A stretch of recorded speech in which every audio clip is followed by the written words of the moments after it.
Porto Velho da Praia da Piedade, Magé. Local de desembarque ilegal de escravos vindo da África após 1831. Sétima parte. Atualmente, o Porto Velho da Piedade, Magé. O Porto Velho da Praia da Piedade, em Magé, testemunhou um dos capítulos mais sombrios da história brasileira.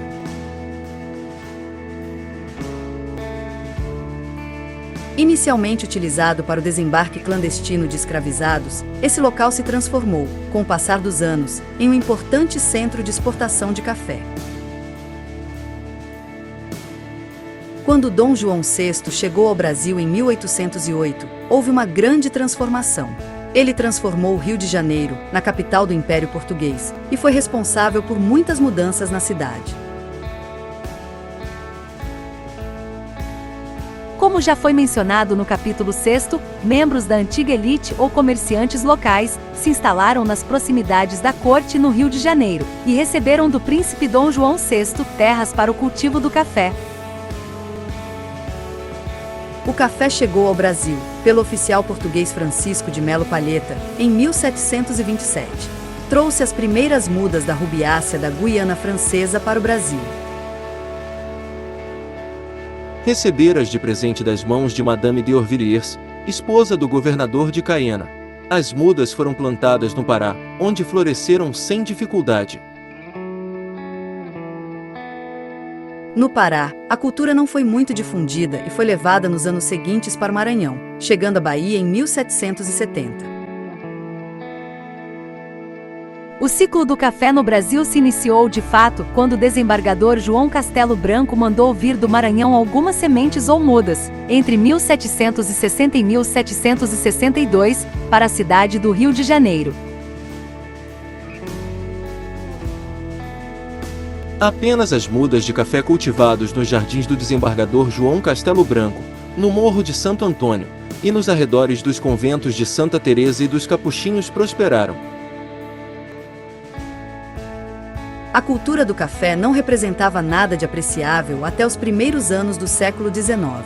Disseminara-se largamente no país, do Pará a Santa Catarina, do litoral até o alto interior, Goiás.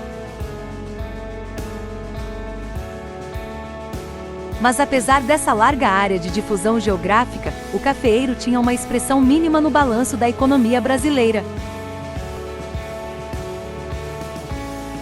Sua cultura destinava-se mais ao consumo doméstico das fazendas e propriedades do produtor. Comercialmente, seu valor era quase nulo. O que estimulou a produção de café no Brasil? Os principais produtores de café no século XVIII eram as colônias asiáticas inglesas e holandesas. Um fator que estimulou a produção de café brasileiro foi a independência dos Estados Unidos em 1776, que fez com que aquela crescente nação evitasse a todo custo comprar produtos da sua antiga metrópole. O bispo Dom José Joaquim Justiniano Mascarenhas Castelo Branco, líder religioso da Diocese Fluminense entre 1774 e 1805, desempenhou um papel fundamental na expansão da cultura do café no interior do atual estado do Rio de Janeiro. Ninguém jamais imaginaria que aquelas mudas, ou sementes, chegadas tão aleatoriamente do Maranhão, fossem em 1806, resultar num salto econômico e desenvolvimentista tão grande, não só em relação ao Rio de Janeiro, mas em relação à economia brasileira. A rapidez com que a cultura do café se disseminou e se consolidou no Rio de Janeiro é impressionante. Os números das exportações do produto atestam esse crescimento exponencial.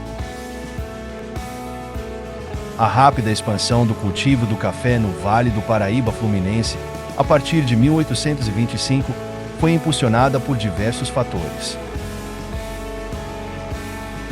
Entre eles, destacam-se os atrativos preços no mercado internacional, a reutilização de estradas e infraestrutura do período aurífero, a existência de vastas áreas de terras virgens e a permissão do tráfico negreiro até 1831, que forneceu a mão de obra escrava indispensável para a produção em larga escala.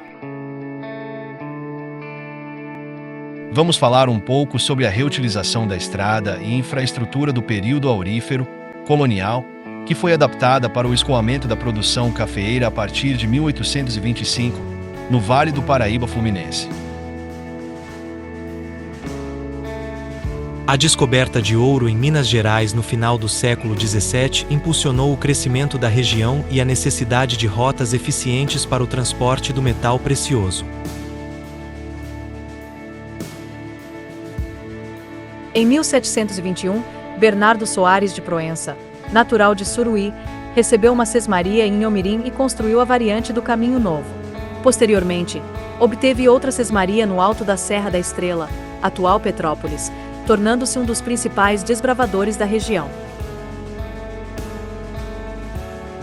Essa via foi inaugurada em 1725 e passava pelas terras da freguesia de Inhomirim, anexada à Vila de Magé em 1789, ligando o Rio de Janeiro à Vila Rica, Ouro Preto, agilizando o escoamento da produção aurífera e impulsionando o crescimento econômico de toda a região fluminense e mineira. Idealizada pelo suruiense sargento Mor Bernardo Soares de Proença, no início do século XVIII, a variante do ouro desempenhou um papel crucial no transporte do ouro extraído em Minas Gerais para o Rio de Janeiro, onde era embarcado para Portugal. A intensa exploração aurífera em Minas Gerais no século XVIII e a necessidade de maior controle sobre a extração e o transporte do ouro levaram o Marquês de Pombal a transferir a capital da colônia do Brasil da Bahia para o Rio de Janeiro em 1763. Com a fuga da família real portuguesa para o Brasil, em decorrência da invasão napoleônica, transformou o Rio de Janeiro em capital do reino e impulsionou o desenvolvimento da colônia, especialmente com a doação de terras para o cultivo do café. É importante destacar que, sem a construção da estrada realizada por Bernardo Soares de Proença, por onde transitava o ouro vindo de Minas Gerais, o Rio de Janeiro talvez não tivesse se tornado a capital da colônia. O Arraial do Porto da Estrela, que a partir de 1789 pertencia à Vila de Magé, tornou-se o mais importante entreposto comercial entre a corte e Minas Gerais. Lá foi construída uma capela dedicada a Nossa Senhora da Estrela dos Mares e o Porto Estrela, banhado pelo rio Inhomirim, por onde o ouro e todas as mercadorias eram embarcados para o Rio de Janeiro. A partir de meados do século XIX, com a expansão da cafeicultura no Vale do Paraíba, a Estrada Real voltou a ganhar importância, agora como principal rota de escoamento do café produzido na região.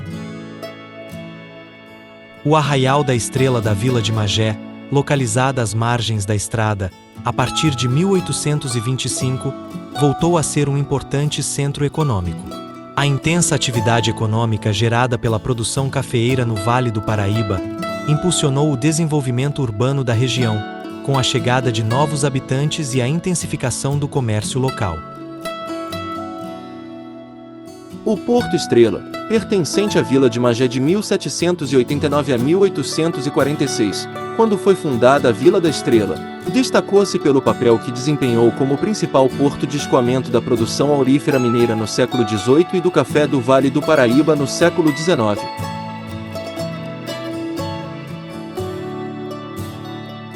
O cultivo do café, que se tornou a espinha dorsal da economia brasileira por décadas, gerando significativas receitas e divisas, encontrou no Porto Velho da Praia da Piedade, em Magé, um importante ponto de escoamento.